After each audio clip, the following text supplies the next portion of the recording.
நான் பரிசுத்த ஆவிக்குள் ஜெபம் பண்ணும் பொழுது தேவனுடைய அன்பிலே நான் என்னை காத்து கொள்ளவும் முடியும். நித்திய ஜீவனுக்கு ஏதுவாக கர்த்தராகிய இயேசு கிறிஸ்துவினுடைய இரக்கத்தையும் பெற காத்திருக்க முடியும். அல்லேலூயா.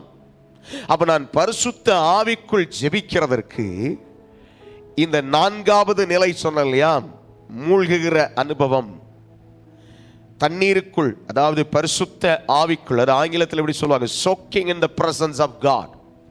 கர்த்தருடைய ஆவிக்குள்ளே மூழ்கி இருக்கிற அனுபவம், that is the high calling. புதிய ஏற்பாடு நமக்கு அதைத்தான் காட்டுகிறது.